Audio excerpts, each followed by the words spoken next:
Olá, queridos, muito bom dia, boa tarde ou boa noite. Que Deus abençoe seu coração, que a graça dele permaneça com você hoje e por toda a eternidade. Bem-vindo ao nosso bate-papo, ao nosso estudo, como você queira denominar, mas acima de tudo é um momento de amizade, de relacionamento. Sim, verdade.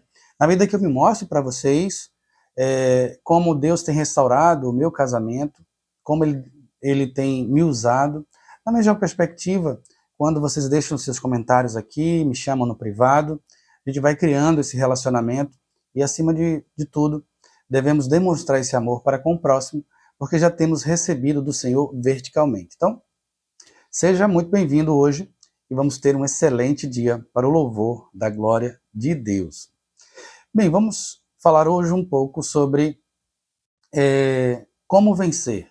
Como vencer 3 métodos, poderosos de Satanás para destruir o casamento.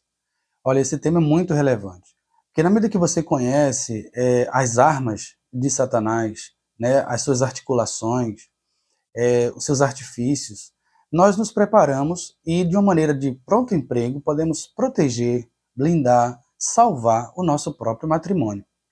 Quando o Senhor nos ordena em sua palavra para estarmos prontos, preparados para responder qualquer questionamento sobre a nossa fé, isso inclui a fé que temos em Deus e que repercute no próprio matrimônio.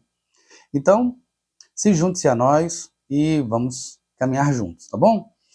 Eu peço que você abra a sua Bíblia no Evangelho de Mateus, capítulo 4, do verso 1 até o verso 11. Mateus, capítulo 4, do verso 1 até o verso 11, tá bom? Observe a leitura do texto sagrado, que diz assim: A seguir foi Jesus levado pelo Espírito ao deserto para ser tentado pelo diabo. E depois de jejuar 40 dias e 40 noites, teve fome. Então o tentador, aproximando-se, lhe disse: Se és o Filho de Deus, manda que essas pedras se transformem em pães. Jesus, porém, respondeu: Está escrito, não só de pão viverá o homem, mas de toda palavra que procede da boca de Deus. Então o diabo levou a cidade santa, colocou sobre um pináculo do templo. E lhes disse: Se és o Filho de Deus, atira-te abaixo. Porque está escrito, aos seus anjos ordenará, e a teu respeito, que te guardem, e eles te sustentarão nas suas mãos, para não tropeçarem em alguma pedra. Respondeu-lhe Jesus: Também está escrito, não tentarás o Senhor teu Deus. Levou ainda o diabo a um monte muito alto, mostrou-lhe todos os reinos do mundo e a glória deles, e lhe disse: Tudo isto te darei se prostrado me adorares. Então Jesus lhe ordenou: Retira-te, Satanás, porque está escrito: Ao Senhor teu Deus adorarás, e só a ele darás culto. Com isto o deixou o diabo, e eis que viram anjos e o serviram. Amados irmãos, no texto introdutório de hoje, eu quero também convidar você a baixar sua cabeça para que a gente possa orar, para que Deus possa iluminar, bem como preparar o nosso coração para ouvir a sua palavra. Oremos. Senhor, nosso Deus e amado Pai, que o Senhor possa abrir o nosso coração, o nosso entendimento, que o Senhor possa nos esclarecer, nos iluminar, Senhor, no nome de Jesus. Que esse amor demonstrado aqui nas Escrituras encontre um local seguro em nossos corações, que possa invadir a nossa alma e repercutir em mudança de atitude. Tudo isso te pedimos, no poder do Espírito Santo, em nome de Jesus Cristo, para o louvor da glória de Deus Pai. Amém. Querido, é o seguinte: quando estamos preparados, e a palavra de Deus é a melhor maneira para estarmos preparados para enfrentar o próprio diabo.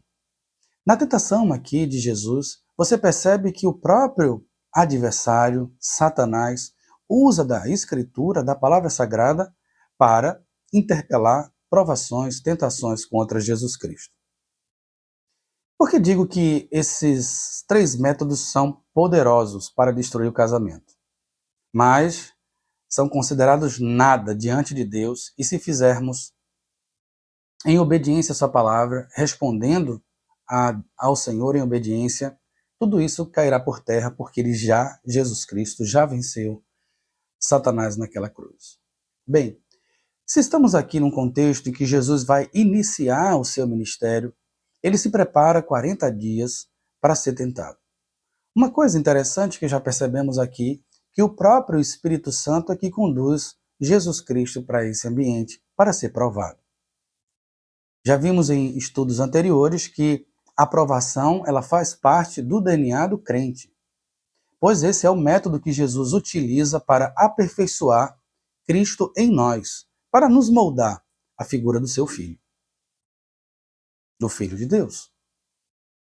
Já vimos que ao longo desse período que estamos caminhando juntos, que a aprovação é um instrumento para promover perseverança, essa perseverança, experiência e esperança, e essa esperança consolidada revigora num caráter confiante no próprio Senhor Jesus Cristo e nos habilita a enfrentar os maiores desafios que estarão por vir. Após superá-los, podemos confiar no Senhor, bem como declarar à humanidade que quem nos sustentou foi Ele, Jesus Cristo. Amados,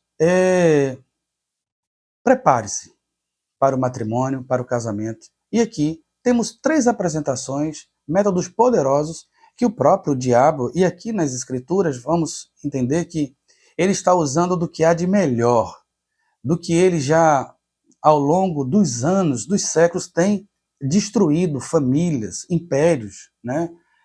Reis. Então, o próprio Jesus está sendo ali provado com os 3 maiores métodos que Satanás tem utilizado ao longo desses anos para destruir ou causar grandes danos à igreja. É o próprio Jesus que está sendo tentado.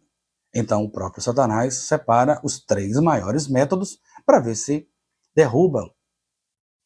Mas vamos perceber aqui, se Deus nos ajudar, como poderemos nos manter firmes diante dessa provação. Antes de mais nada, a solução de um problema começa a identificar realmente qual é o problema. Se você quiser ganhar uma guerra, antes de estar preparado para ela, você deve conhecer o seu inimigo, seu oponente. E dessa maneira, usar as melhores armas nas melhores situações para conseguir os melhores resultados. No primeiro verso que acabei de ler, do 1 até o verso 4, vou destacar o método do diabo para destruir.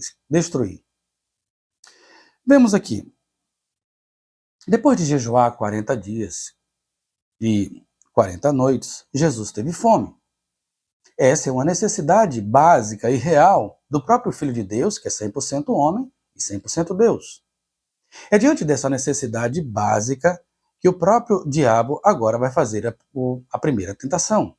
Dizendo assim, então o tentador, aproximando-se, lhe disse, se és o Filho de Deus, transforma essas pedras em pães.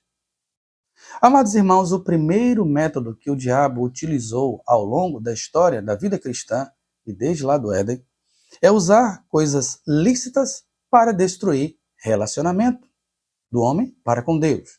Então, grife aí. O primeiro método que o diabo utilizou na tentação de Jesus Cristo foi utilizar-se de coisas lícitas para destruir um relacionamento com Deus. Não há problema nenhum sentir fome. Não há problema nenhum o próprio Filho de Deus transformar pedras em pães. Tudo isso é lícito. E aí a gente vai lembrar de 1 Coríntios, capítulo 6, verso 12. Tudo é lícito, mas nem tudo me convém. Tudo é lícito, mas eu não me deixarei dominar por essas coisas. O que significa, então, tudo isso? Jesus está ali para ser provado. E o método, o meio de graça para resistirmos a algumas tentações é por meio do jejum e oração. A quebra desse meio de graça faz com que nós, seres humanos, ao quebrar meios de graça de comunhão, destruir ou minar esse relacionamento. Então, antes de mais nada, Jesus Cristo está diante dele fazer algo lícito, mas ele está focado em agradar a Deus. Ele está focado em realizar o seu propósito. Ele não veio aqui para se saciar. Ele não veio aqui para se sentir pleno fisicamente falando. Ele veio ao mundo para buscar o perdido, o qual eu e você somos os principais. Dentro dessa missão, que é muito maior do que a nossa necessidade básica e pontual, há uma jornada espiritual de redenção. O que é que isso tem a ver conosco hoje? Como o diabo usa essa estratégia hoje? No casamento, amados irmãos, por exemplo, há várias coisas lícitas que vêm minando o nosso relacionamento com Deus. Por exemplo, o cuidado com os filhos. É lícito cuidar dos filhos? É. Mas muitas vezes ultrapassamos esse cuidado, essa agenda de cursos, esporte, interação, línguas, e quando menos espera, amados irmãos, passamos o dia e não fizemos a nossa devocional.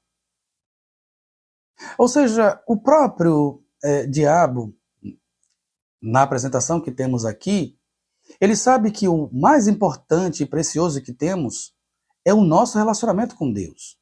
E aí, para que essa tentação entre de uma maneira sorrateira, né, fácil, dentro de uma casa cristã, de uma casa com princípios bíblicos, é utilizar alguns princípios fora de contexto. Alguns princípios ou negligenciar princípios para necessidades básicas de qualquer família. São inúmeras as coisas que são apresentadas para nós. Alguns até dizem, né, pastor, eu tenho uma semana, 2, ou aproveitar todos os finais de semana para ir ao resort com a minha esposa, visitar aquela casa de praia. E quando menos espera, amados irmãos, não há tempo reservado para o Senhor e muitas vezes até a quebra de alguns mandamentos, como guardar o dia do Senhor. Eu já me deparei com alguns pastores dizendo assim, olha, o mais importante é a família. Olha, o mais importante é reconquistar a sua esposa. E eu quero dizer aqui, amados irmãos, que o mais importante é o relacionamento que você tem com Deus. Por isso, devemos primeiro amar a Deus sobre todas as coisas, amar a Deus acima de qualquer projeto, amar a Deus acima do nosso próprio cônjuge. Só quando há um cônjuge que ama completamente ao Senhor, ele está apto para amar o seu próximo, amar a sua esposa ou seu esposo. Por isso, pense bem.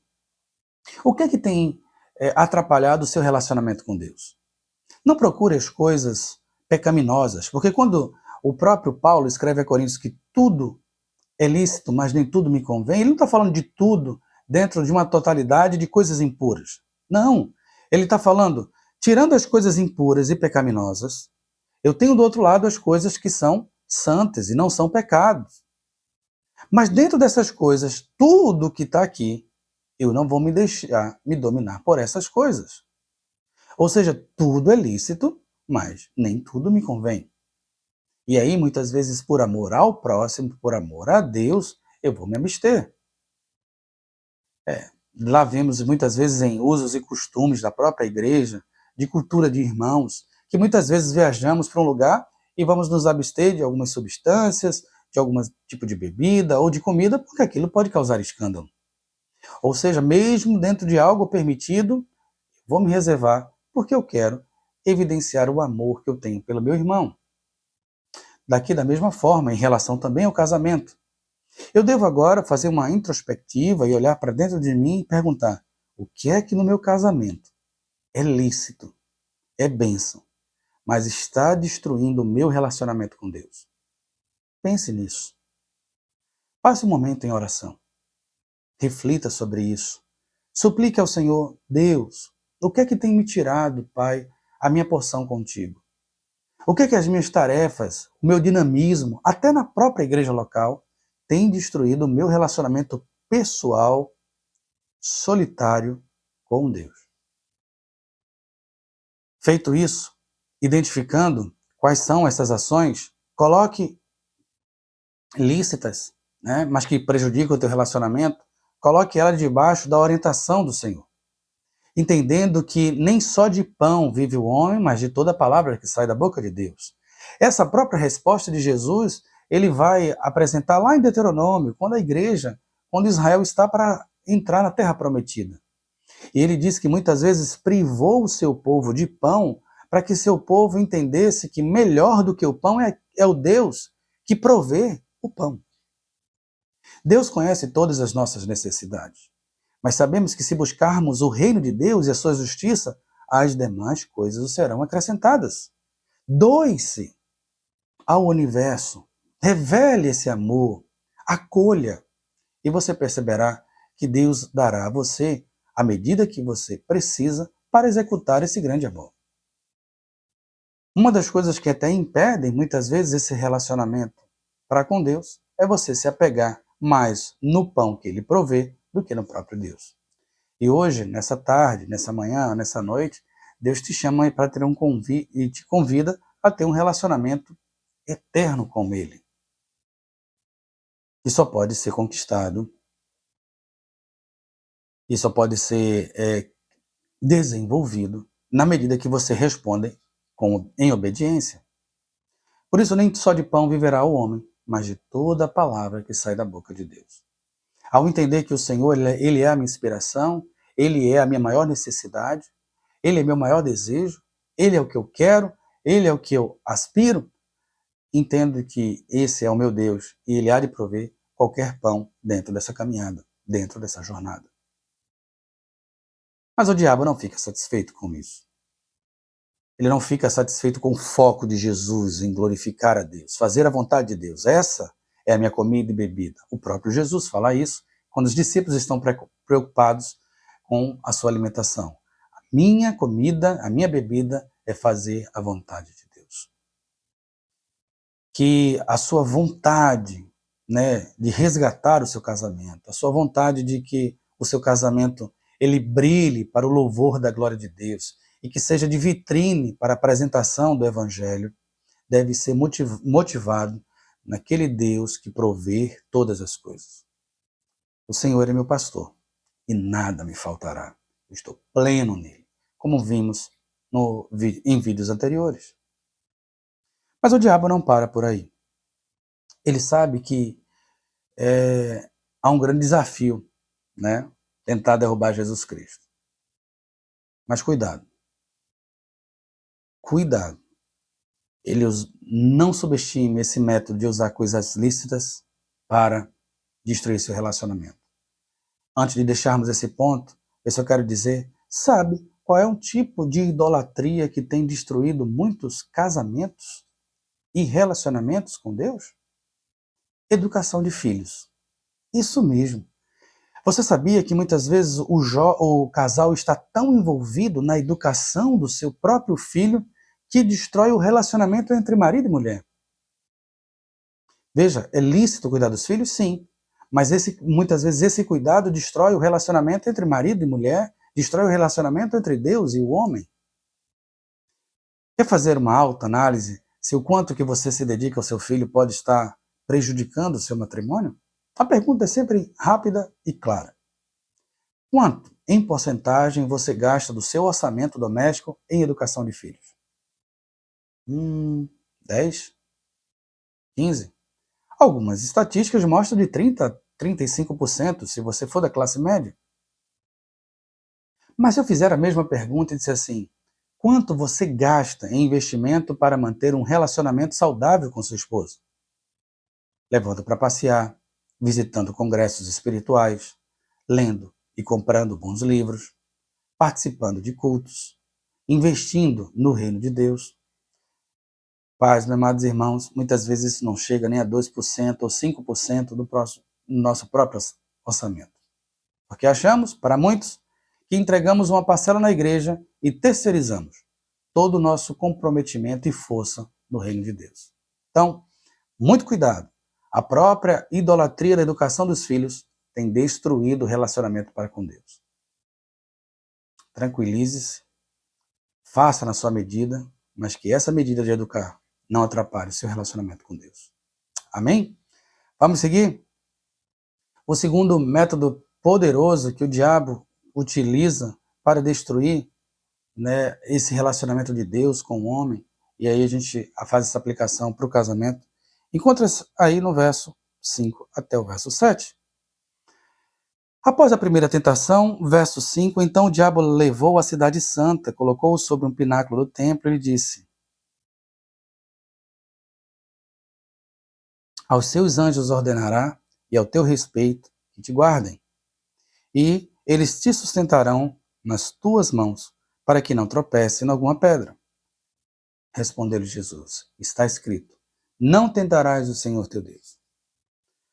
O segundo método utilizado é usar a própria Bíblia fora de contexto. Isso mesmo. Utilizar a Escritura Sagrada para trazer uma nova interpretação, uma nova abordagem. Hoje, amados irmãos, quantos textos de aplicação para o casamento são desprezados? Dizendo, por exemplo, que Paulo era homofóbico, ou que Paulo falava apenas para os homens daquela época, ou dizendo que ele não gostava de casamento e odiava as mulheres. Vários textos assim são arrancados das Escrituras. E como alguns teólogos na televisão começam, no YouTube, dizendo assim, eu quero o Jesus dos evangelhos, aquele que ama incondicionalmente. E não produz uma palavra de arrependimento. Amados irmãos, isso ao longo da própria vida humana tem estragado muitas pessoas. Isso não é com essa abordagem que o próprio diabo consegue vencer Eva e Adão? Dizendo, não é bem assim que Deus disse. Certamente, se você comer desse fruto, você será como Deus e saberá a diferença entre o bem e o mal. Não foi bem assim que Deus disse. Não é bem assim que é a história. Então, estamos nessa jornada ao longo de quase 20 dias, falando sobre o amor de Deus, como ele pode salvar o teu casamento. E em alguns momentos você pode dizer assim, não, isso aqui não é para mim não. Isso aqui é para o meu marido. Não, isso aqui também não é para mim. E dessa maneira você vai pensando aquilo que realmente poderia estar modelando. Passado 30 dias, você não adiantou de nada. Mas a pergunta é, quanto daquilo você já aplicou? Passado 2 semanas, uma irmã veio dizer para mim, pastor, será que isso realmente funciona? E a pergunta que eu fiz para ela foi, qual foi a última vez que você jejuou? Não sei. Mas você sabia que isso é um dos exercícios já apresentados na primeira semana desses 30 dias? Você percebe, amados irmãos, o próprio diabo, quando uma palavra vai nos moldar realmente a Jesus Cristo, ela é esquecida. Muitos irmãos têm dificuldade de lidar com o vício do álcool. Mas em relação a falar a verdade, a ser íntegro, não tem nenhum problema em relação a isso. Outros irmãos têm problema em relação ao caráter e mente como se estivesse falando a verdade. Desenvolveu o hábito da mentira. Mas em relação ao vício do álcool, ele consegue superar. E é bem interessante que muitas vezes nessa caminhada, muitos apontam o erro um dos outros naquilo que lhe cabe e quando ele quer aplicar a palavra de Deus à sua realidade. Mas quando ele olha para o homem interior, em uma palavra que vai fazer mudanças profundas e que requer dele uma renúncia e uma obediência, bem, isso aqui está fora de contexto, temos que ter uma nova abordagem. Amados irmãos, há um crescimento enorme de ordenação feminina e tudo isso provocado por uma nova abordagem do movimento feminista. Sabemos disso. Hoje, a ordenação de muitos sacerdotes que seria impensáveis pela maneira que esses sacerdotes se comportam há 100 anos atrás. E sabe o que é interessante? Quando há uma ordenação nessa nova perspectiva, eles dizem, damos mais um passo em relação à visão progressista teológica da Bíblia, adaptando ela aos nossos tempos. Veja, estamos ao longo desses dias, desse relacionamento, fazendo o seguinte. Ao lermos as Escrituras, usando de métodos de interpretação para entender o que o autor quis falar ao eleitor naquela época. Ao compreender o que o autor, ao compreender a intenção do autor e como o eleitor recebeu essa informação, eu encontro aí nessa comunicação um princípio. Esse princípio eu aplico à minha realidade contemporânea. É assim que deve ser uma interpretação saudável, biblicamente orientada, santa. O princípio não muda. Mas o que é que está acontecendo hoje com esse novo método de abordagem teológica? Usando o método de Satanás, onde tira o texto do próprio contexto ou vai para as escrituras com uma abordagem contemporânea, destrutiva, e vai dizer assim, não, o que o autor quis dizer é o que eu estou afirmando agora. E o que o eleitor vai responder, isso não me interessa, porque está muito distante de nós. E nesse diálogo agora, imaginário, contemporâneo, é extraído um novo princípio. E esse novo princípio, ele é aplicado aos irmãos. Veja que bagunça, amados. É como o próprio Paulo, como se diz, o homem, ele é o cabeça da mulher. Como já falei em textos anteriores, isso é posicional. O homem é um líder. Queira você mulher ou não. Ou ele é um líder destrutivo, ou ele é um líder que vai caminhar para o sucesso. Isso é um ponto. Algumas abordagens atuais dizem assim, não, quem é o cabeça, o líder de um relacionamento não existe. O líder pode ser um homem, uma mulher, o próprio pet ou a criança. Aqui a gente vai discutir, quem sabe, uma grande votação. Com esse entendimento, ele vai para as escrituras e quando olha para isso, vê o homem, cabeça da mulher. Bem, amados irmãos, isso aqui foi para aquela época, para aquele contexto. Devemos entender, então, que isso passou. E o que fica de princípio é que Jesus é o cabeça da igreja. Veja, que Jesus é o cabeça da igreja é uma coisa até mais difícil de destruir. Você absorve Jesus. Já a primeira parte, você distrata, que é que o marido é o cabeça da sua esposa, e você não é abençoado com esse princípio de liderança.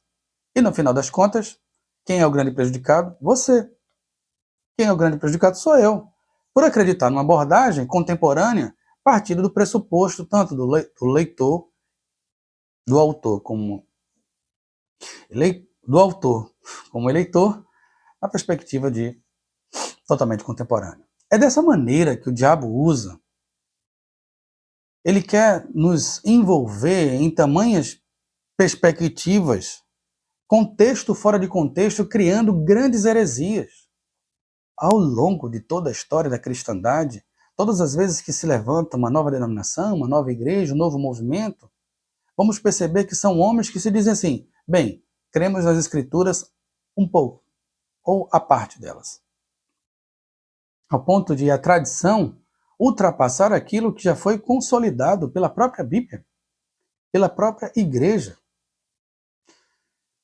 E o que é que eu devo fazer, pastor, então? Como me opor a isso? Procurar o verdadeiro sentido do texto. Qual é a proposta do autor? Como eram os eleitores daquela carta ao receber aquela informação? À medida que eu vou entendendo qual é a intenção do autor e entendendo como era o eleitor que ia receber tudo aquilo, aí tirarei alguns princípios. Como faço isso? Não tem como. Você precisa de tutoria, você precisa estar perto de gente que está estudando as escrituras. Você precisa estar conosco todos os dias, ouvindo, aprendendo do Senhor. E nessa medida, crescer na graça e no conhecimento do contexto do próprio texto, relacionar textos bíblicos um com o outro para consolidar um princípio que você já aprendeu. Porque a própria Escritura revela a Escritura. Por isso, como já falei, ao identificar qual é o verdadeiro sentido do texto. Aqui, por exemplo, o próprio diabo usa o Salmo, dizendo, olha, o próprio Salmo 91 te diz que o Senhor, teu Deus, ou teu Pai, vai estar te protegendo de todas as coisas. Então, diante disso, te joga daí. A ideia, amados irmãos, é de Deus é tão poderoso, em outras palavras, é como se o diabo dizia assim, Deus é tão poderoso e te disse que ia te prometer tantas coisas, por que você não testa ele? Vai testando. Mas esse era o verdadeiro sentido do texto? Não, amados irmãos. Quando Deus fala que nos protege, nos nutre, isso é para nos encher de confiança para continuarmos servindo a Deus. Agora, quando Deus diz que nos nutre, nos guarda, isso não nos dá a ousadia de, o Senhor me guarda e me nutre, eu vou testar, eu vou provar, como se fosse um menino birrento. De maneira alguma. Devemos entender que, na própria medida do texto, o próprio Jesus Cristo mostra o verdadeiro sentido do texto, apresentando, dizendo, não tentarás o Senhor teu Deus. Veja, o diabo está usando escritura, mas fora do contexto. Mas Jesus está usando escritura, destruindo um sofisma, destruindo uma nova perspectiva bíblica.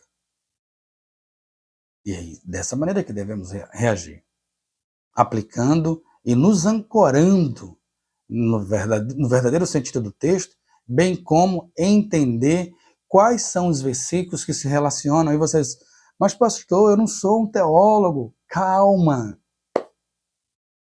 Estamos aqui para isso, amados irmãos, para um ajudar o outro. Aqueles que não foram chamados para o estudo debruçante em cima dos textos originais e da teologia, foram chamados para proclamar o Evangelho por meio de um coração devoto em oração. Cada um dentro do corpo de Cristo foi chamado para ser pescadores de homens e cada um está dentro do barco em posições diferentes. Uns mais próximos da rede, uns segurando o leme, outros olhando a vela, né? Outros olhando a infraestrutura do barco, mas no final todos nós somos pecadores e fomos enviados ao mar para a grande colheita que é produzida, ou a grande pescaria que é produzida pelo próprio Deus. Veja que coisa maravilhosa. Então você não está sozinho. Você não pode dar desculpa de que eu não tenho uma informação. Você tem. A Bíblia está acessível para você em português. Os vídeos estão aí na internet, curtos, mais longos. Podemos estar juntos todos os dias aqui. Grupos na igreja. Amados irmãos, nunca estivemos tão conectados, tecnologicamente falando, mas nunca nos estivemos tão dispersos, porque achamos que somos donos de si e autoconhecedores e julgamos que o outro nunca tem nada a oferecer. Mas devemos entender, não devemos tentar ao Senhor nosso Deus, mas confiar nele. O diabo não fica satisfeito diante disso. O diabo, ele continua nessa provação. Jesus Cristo não transformou pedras em pães, porque mais importante do que o pão é o Deus que promove e prover o pão. Jesus Cristo não se joga do pináculo, porque ele sabe que mais importante do que se jogar e testar Deus é confiar na sua palavra integralmente e entender qual é o propósito dele para a minha vida. Com isso, chegamos no terceiro método, que vamos vencer em Jesus Cristo. Está aí do verso 8 ao verso 11. Levou ainda o diabo a um monte muito alto, mostrou-lhe todos os reinos do mundo e a glória deles. Lhes disse, tudo isto te darei, se, prostrado, me adorares. Então Jesus lhe ordenou, retira-te, Satanás, porque está escrito, ao Senhor teu Deus adorarás, e só a ele darás culto.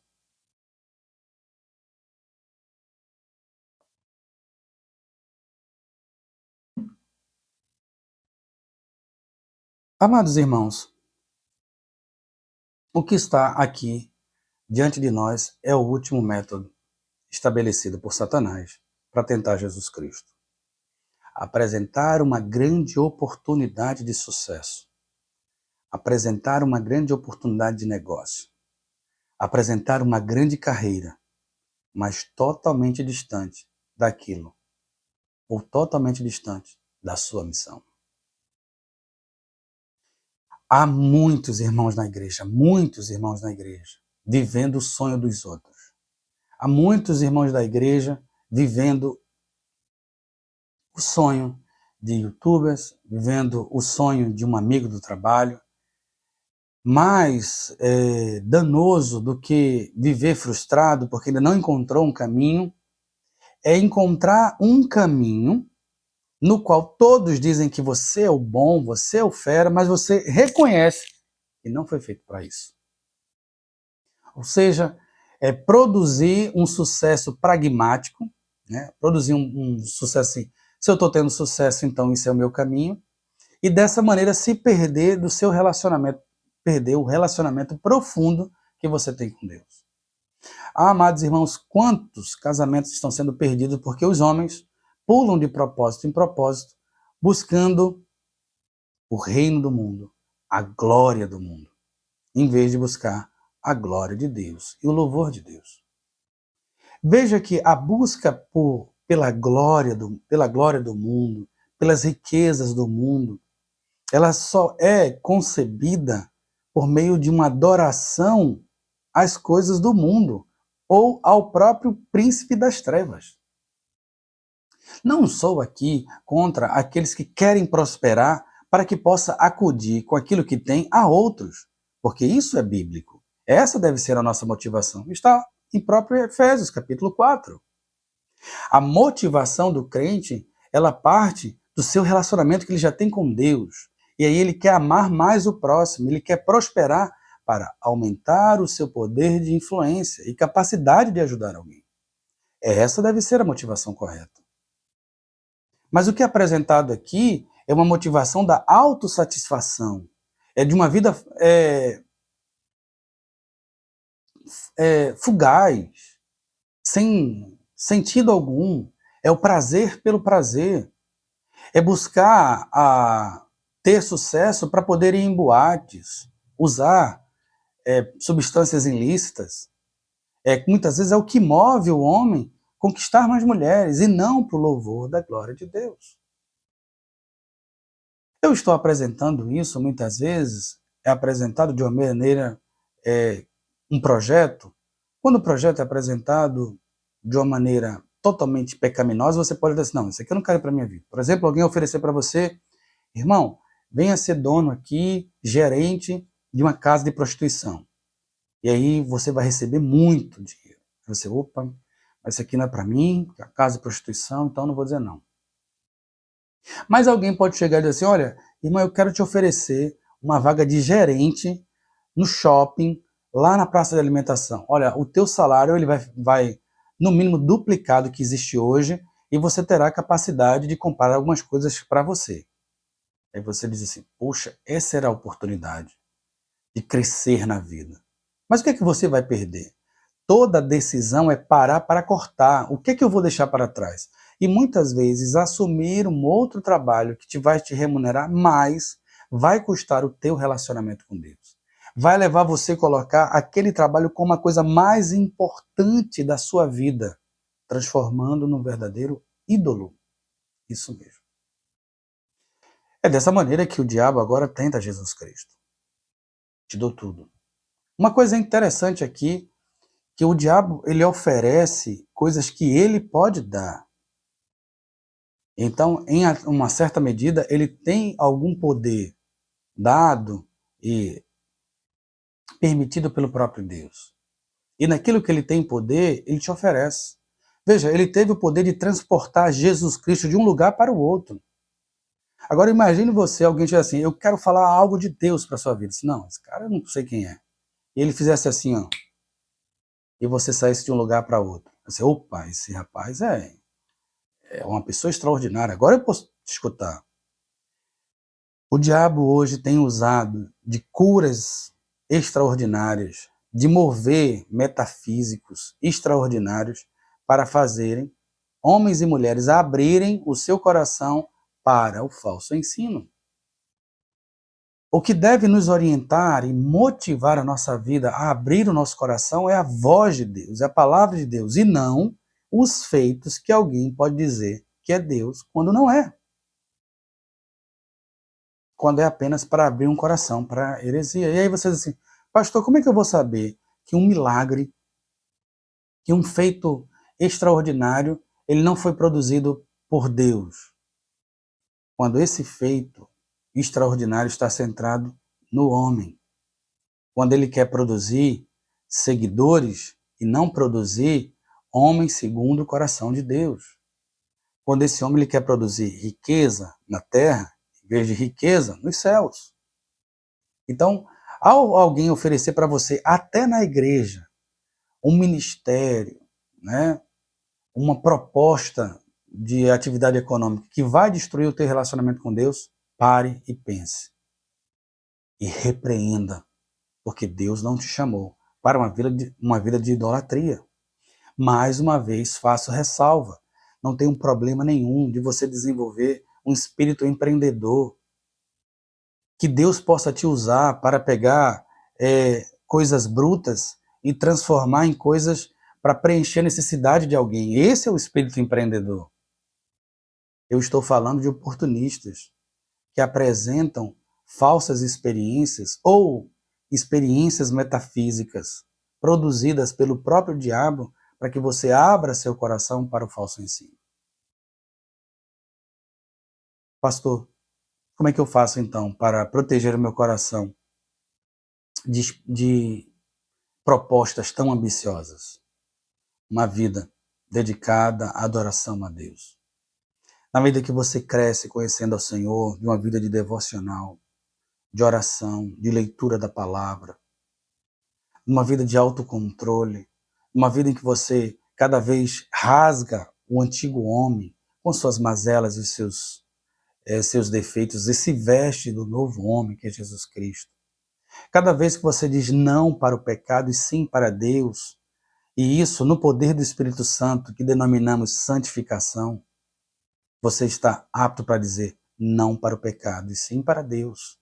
Mas antes, muito mais do que isso, você vai dizer não para grandes propostas e sim para propostas enriquecedoras, que no primeiro momento podem ser até menores em uma visão humana. Mas nós não somos guiados pelo aquilo que se vê, porque aquilo que se vê é transitório. Nós somos guiados por aquilo que se crê, porque aquilo que se crê é eterno em Deus. Por isso eu te convido a crescer no conhecimento. Corramos e prossigamos em conhecer o Senhor. Dessa maneira, amados irmãos, percebemos que do início ao fim, o conhecimento de Deus, o desfrutar das suas maravilhas, isso requer de nós uma pronta resposta em obediência. Por isso, hoje a minha cor azul, que na igreja simboliza uma cor de alegria, de esperança, de agir, de sair do marasmo. Então, se desperta do sono, ó tu que dormes, levanta-te dentre os mortos e Cristo te iluminará. Eu não estou falando aqui de salvação, eu estou falando de uma vida de santificação que requer de você uma obediência, uma disposição para mudar, suor. Venha conosco, irmãos. Venha conosco. Se junte-se a nós. E dessa maneira, vamos vencer esses grandes métodos de Satanás. Porque esses métodos, eles podem ser grandes e poderosos, mas eles são pequenos diante da grandeza do nosso Deus. Aleluia! E na próxima vez que alguém oferecer algo lícito para você, mas que vai atrapalhar a tua comunhão, despreza. Importa nem só de pão vive o homem, mas de toda palavra que sai da boca de Deus. Na próxima vez que com experiências metafísicas, né, com sofisma, uma linguagem bonita, mas que vai trazer uma roupagem diferente daquilo que o texto foi escrito, da intenção do autor, guiado pelo Espírito Santo, despreze. Não tentarás o Senhor teu Deus. E por fim, na última vez que você ver uma grande proposta, veja se essa grande proposta ela é grande também do reino de Deus. Se não for, despreze, porque só ao Senhor teu Deus adorarás, só a Ele prestarás culto. E aqui chegamos no final sendo, recepcionado por anjos, e vão entregar para nós um grande banquete, que é desfrutar da presença gloriosa do Senhor. E no final de tudo isso, podemos dizer: combati o bom combate, completei a carreira, guardei a fé, e para mim está reservada a coroa da vida, não só a mim, mas para todos aqueles que amam a obra de Deus. Com isso chegamos ao fim. Que Deus nos abençoe, guarde nosso coração e convido você a baixar sua cabeça para que possamos orar. Senhor, nosso Deus e eterno Pai, muito obrigado porque o Senhor nos trouxe até aqui. Nos ajuda, Senhor, a vencer o diabo e reconhecemos que só podemos vencer no poder do Espírito Santo. Pai, nos dá ouvidos, aptos para ouvir a Tua voz, corações desejosos por transformação e mãos habilitadas para produzir algo que glorifique o Teu nome. Em nome de Jesus rogamos e agradecemos. Amém. Que Deus os abençoe. Se você gostou desse vídeo, não esquece, irmão, de compartilhar, não esquece de se inscrever, porque dessa maneira aumenta o nosso alcance e podemos abençoar mais pessoas. Tá certo? Que Deus nos abençoe, dê a você um excelente dia, um grande abraço.